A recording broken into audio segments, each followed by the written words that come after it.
इस उम्मीद से जाने वाले हैं कि हम वहाँ पर बैठेंगे, चर्चा करेंगे, देश के जो मुद्दे हैं वहाँ पर आवाज़ उठाएंगे। क्यों बनाया गया है जब तुम्हें खुद पार्लियामेंट नहीं चलने देना है? कल आप देखेंगे इस पार्लियामेंट बिल्डिंग का इनॉग्रेशन, कानून क्या कहता है, नियम क्या कहता है, कौन सुप्रीम है, ये मुझे किसी को बताने की जरूरत नहीं है। कस्टोडियन ऑफ द पार्लियामेंट, जो मालिक है, जिसके इशारे के ऊपर पूरा पार्लियामेंट चलता है, पूरी लोकसभा चलती है, वो स्पीकर है।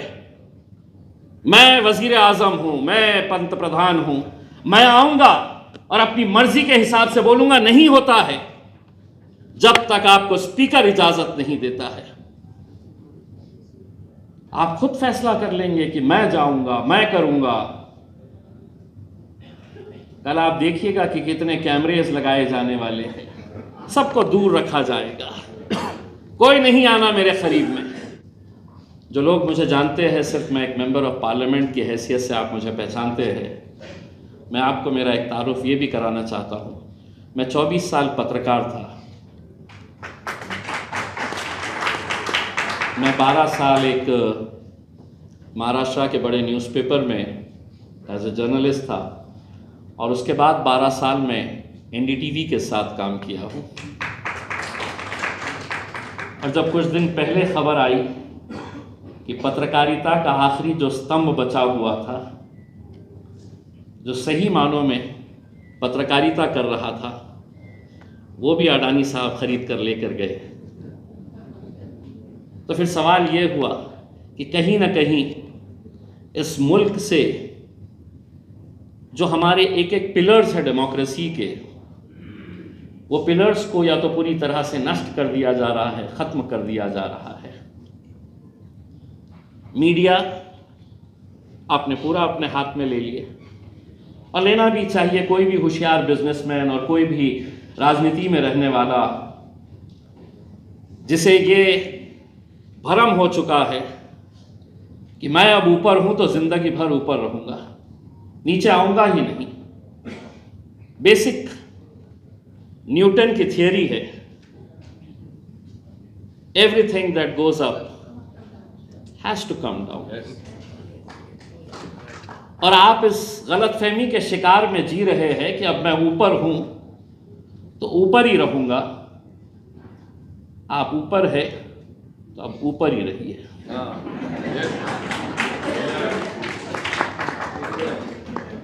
मैं किसी का नाम नहीं ले रहा हूं, हम समझ गए।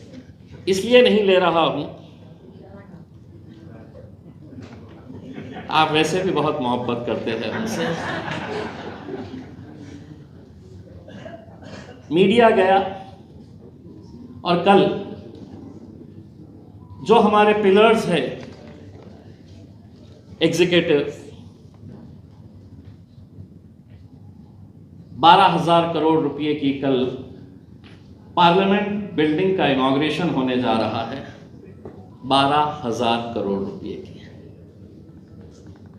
जिसके अंदर मैं और विल्सन साहब इस उम्मीद से जाने वाले हैं कि हम वहां पर बैठेंगे, चर्चा करेंगे, देश के जो मुद्दे हैं वहां पर आवाज उठाएंगे।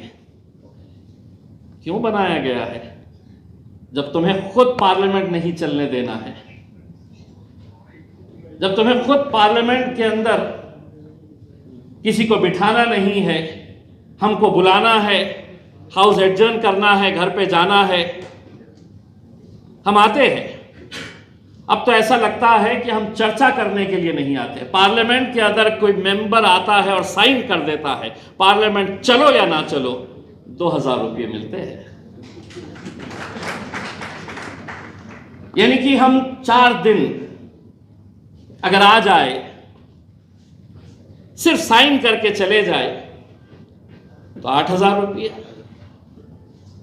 इस मुल्क के अंदर आज ऐसे कितने कर्मचारी हैं कॉन्ट्रैक्ट बेसिस के ऊपर जो महीना काम करते हैं और उन्हें 8,000 रुपये मिलते हैं। कल आप देखेंगे इस पार्लियामेंट बिल्डिंग का इनॉग्रेशन, कानून क्या कहता है, नियम क्या कहता है, कौन सुप्रीम है, ये मुझे किसी को बताने की जरूरत नहीं है। कस्टोडियन ऑफ द पार्लियामेंट, जो मालिक है, जिसके इशारे के ऊपर पूरा पार्लियामेंट चलता है, पूरी लोकसभा चलती है, वो स्पीकर है। मैं वजीर आजम हूं, मैं पंत प्रधान हूं, मैं आऊंगा और अपनी मर्जी के हिसाब से बोलूंगा, नहीं होता है जब तक आपको स्पीकर इजाजत नहीं देता है। आप खुद फैसला कर लेंगे कि मैं जाऊंगा, मैं करूंगा। कल आप देखिएगा कि कितने कैमरेज लगाए जाने वाले हैं, सबको दूर रखा जाएगा, कोई नहीं आना मेरे करीब में। ये बातें मुझे इसलिए बताना जरूरी है कि आज इस देश के अंदर जो चल रहा है, किसी ने अपनी तकरीर के अंदर यह कहा कि जिनसे हम उम्मीदें करते हैं, जो पार्टीज माइनॉरिटीज के बारे में बात करती है, नहीं सर, हर जात का, हर धर्म का, हर मजहब का एमपी सत्ताधारी पक्ष के अंदर भी बैठा है और वो उस मुकाम के ऊपर अगर गए हैं तो उनके समाज की वजह से गए हैं। और अगर वहां जाकर तुम अपने समाज को भूल जाओगे, तुम्हारे समाज के ऊपर हो रही जुल्म ज्यादतियों को भूल जाओगे, कौन आवाज उठाएगा? वजीर आजम मेरे भी है, प्राइम मिनिस्टर मेरे भी है, लेकिन मदुराई के अंदर एक हाथी मर जाता है, किसी एक मंदिर का हाथी मर जाता है और वजीर आजम उसके बारे में ट्वीट करते हैं, तो मेरे मन में यह सवाल होता है, क्या मणिपुर में मरने वाले क्रिश्चियंस, मणिपुर में मरने वाले अगर हिंदू भाई भी है तो उनके लिए कौन आवाज उठाएगा? तुम हाथी के लिए ट्वीट कर रहे हो लेकिन एक लफ्ज बोलने के लिए तैयार नहीं है। कहीं ना कहीं कुछ ना कुछ गलत हो रहा है। और वो क्यों हो रहा है, बहुत ज्यादा सोचने की जरूरत नहीं है। ये जो है, हम बटे हुए हैं, हम बटे हुए हैं। अरे एक बार एक ताकत बनकर खड़े तो रहो, एक बार बनकर खड़े तो रहो। एमपी बनना कोई आसान बात नहीं है, जिंदगी लगा देते हैं लोग। मेरे शहर से पिछले 20 सालों से लगातार शिवसेना का एमपी आता था। हम सोचते कि हम तो शिवसेना को वोट नहीं देते, हम तो कांग्रेस को देते, हम तो एनसीपी को देते, सो कॉल्ड सेक्युलर पार्टी से जीत कर आती है शिवसेना। एक दिन हमने कहा कि चलो यार, एक बार अपनी ताकत आजमाते हैं कि कितना है करके। मैं उतर रहा हूं मैदान के अंदर, ये समझ जाओ कि तुम्हारा वोट बेकार जाने वाला है, डालो तो सही, ऐसा डाले कि सीधा पार्लियामेंट के अंदर भिजा दिए। ये अगर हम सब कर पाए, देखिए डेमोक्रेसी के नाम के ऊपर, लोकतंत्र के नाम के ऊपर सारा पावर जो है वो कहां है? आप क्या समझते हैं? अब्दुल रहमान साहब मानेंगे मेरी इस बात को, बिहार से आते हैं। मुझे मालूम है कि एक आईपीएस, एक आईएएस ऑफिसर बनने के लिए कितनी मेहनत और मशक्कत करनी पड़ती है, कितनी मेहनतें करने के बाद आईएएस और आईपीएस ऑफिसर बनता है। लेकिन उनका बॉस वो अनपढ़ भी रह सकता है, वो अनपढ़ भी रह सकता है, क्योंकि अगर एक प्यून की नौकरी अगर आज चाहिए तो कम से कम 8वीं पास होना चाहिए, 9वीं पास होना चाहिए, लेकिन एमएलए बनना है तो आप, एमपी बनना है, कोई नहीं है ऐसे।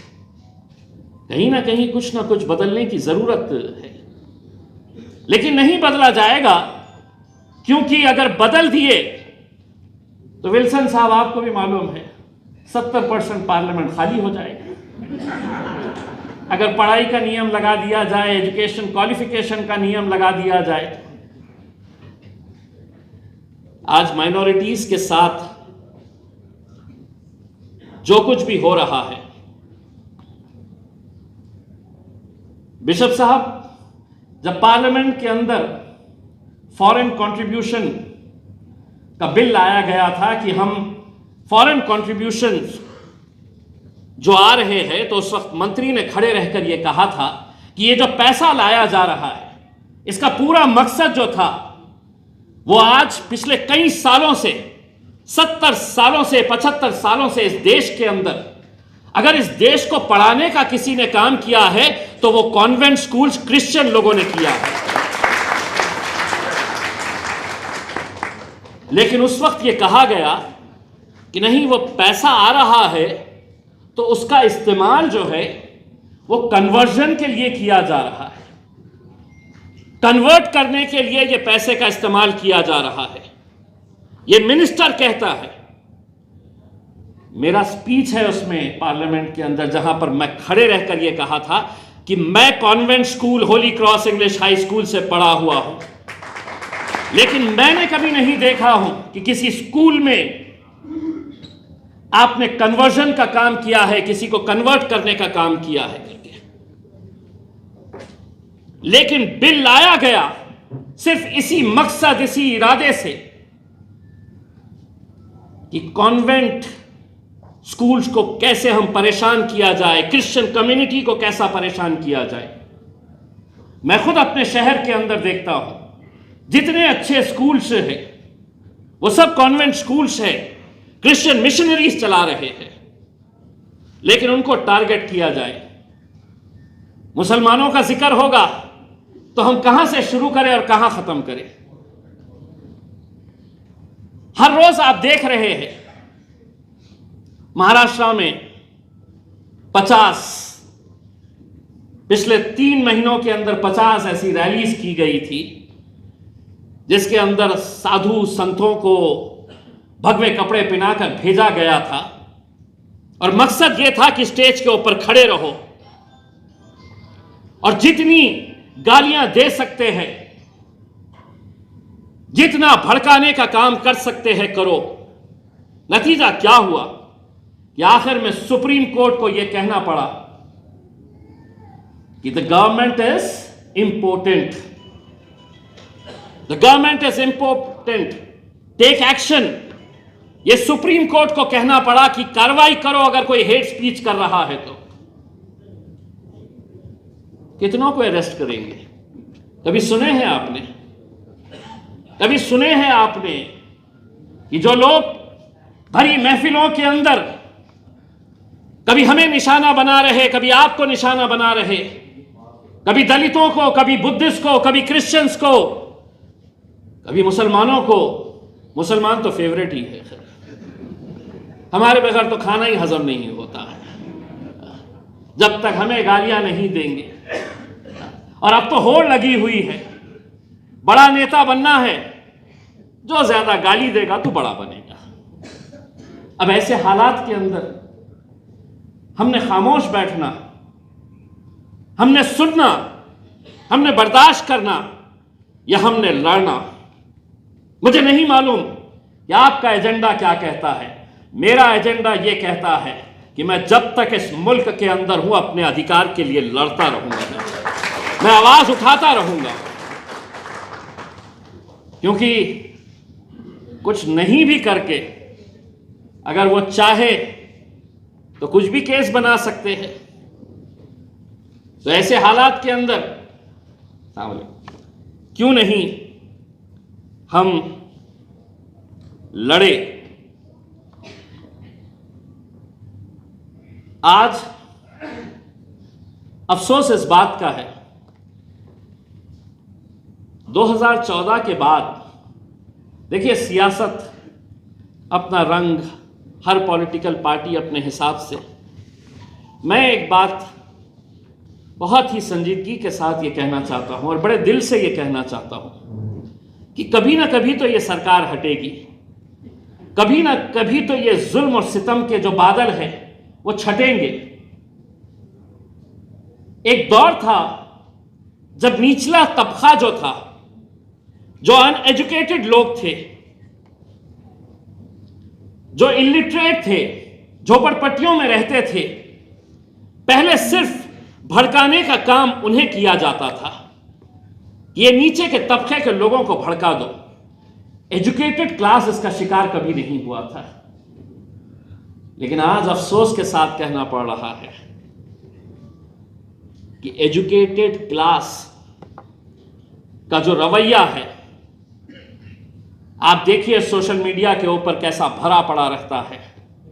आप जरा सा आजमा लीजिएगा, नहीं आजमाए होंगे तो सिर्फ आज डाल दीजिएगा सोशल मीडिया के ऊपर कि नहीं,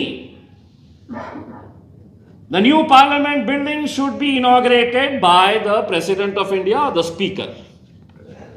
देख लीजिएगा एजुकेटेड क्लास का कोई तर्क नहीं, कोई वितर्क नहीं, कोई आर्गुमेंट नहीं, कोई लॉजिकल बात नहीं। बस भक्ति के अंदर इतने चूर हो चुके हैं कि कोई कुछ नहीं कहना। हमारे आका को, हमारे साहब को, हमारे देव को कोई कुछ नहीं कहना। कब तक हम लोग सुनते रहेंगे? यह सियासी जलसा नहीं है, वरना सियासी जलसों के अंदर मैं ये कहता हूं कि 75 साल तक तुम बोलते थे, हम सुनते थे, अब हम बोलेंगे और तुमको सुनना पड़ेगा, सुनना पड़ेगा। आज मैं जो हालात देखता हूं, मॉब लिंचिंग की घटनाओं के ऊपर, क्या मुझे नहीं लगता है, क्या आपको नहीं लगता है कि किसी बेकसूर एक इंसान को पकड़ के मारा जा रहा है, पीटा जा रहा है? कभी ये कहा जा रहा है कि तुम ये पहनोगे नहीं, तुम हिजाब पहनोगे नहीं, तुम बुर्का पहनोगे नहीं, तुम्हारे फ्रिज के अंदर क्या है, तुम कौन सा गोश्त खाओगे नहीं खाओगे, तुम क्या पहनोगे, तुम क्या बोलोगे। ये भी हमारे लोकसभा के हमारे मित्र है नाबा कुमार सरानिया साहब, मेंबर ऑफ पार्लियामेंट है। जोरदार तालियों से इनका भी स्वागत करिएगा।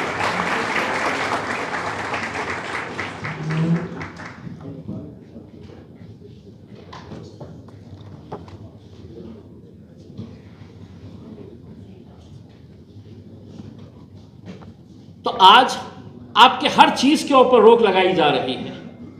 वो तय करेंगे कि आपने क्या बोलना है, आपने क्या पहनना है, आपने क्या खाना है। मैं आपको यह कहूंगा, 1 साल बचा हुआ है। 2024 के अंदर अगर दोबारा मित्रों अगर विराजमान हो गए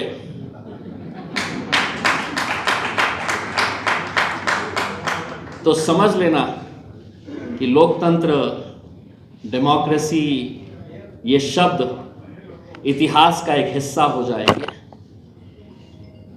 इतिहास का हिस्सा हो जाएंगे। ये संविधान को बचाने की बात कर रहे हैं। किस संविधान की बात कर रहे हैं?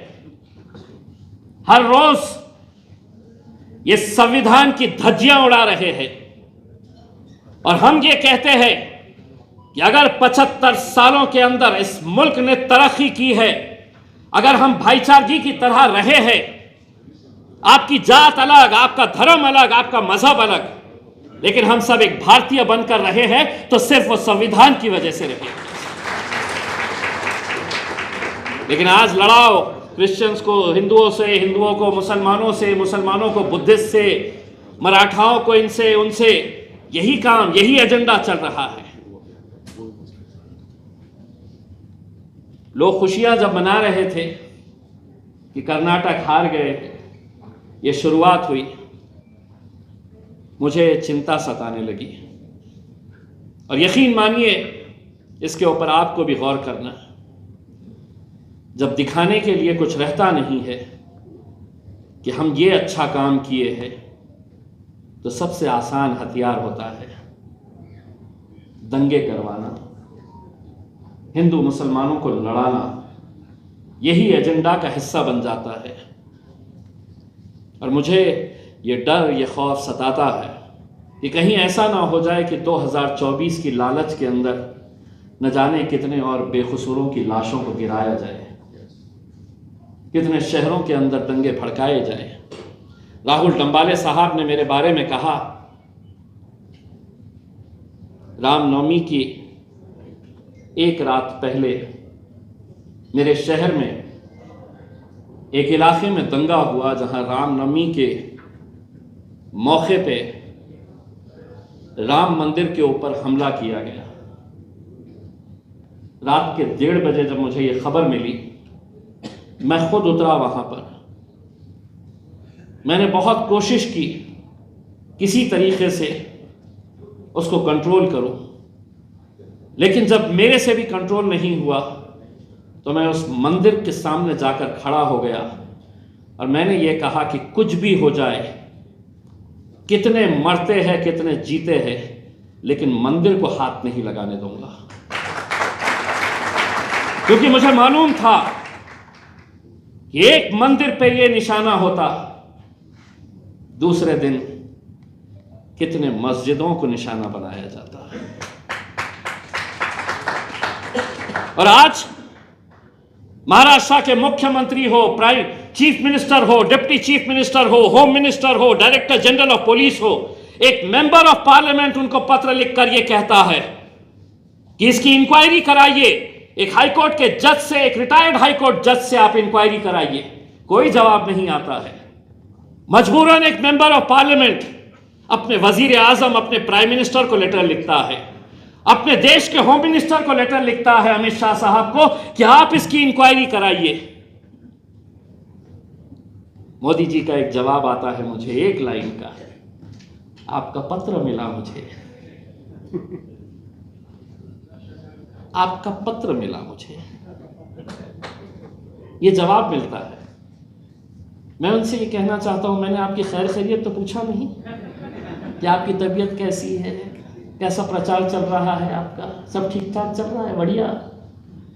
मैंने आपसे एक दंगे की जांच की मांग की जिसमें 2 लोगों की जान गई, और जब सरकार खामोश बैठती है तो क्यों मैं ये नहीं कहूं कि ये दंगा कराने के अंदर तुम्हारा ही हाथ था।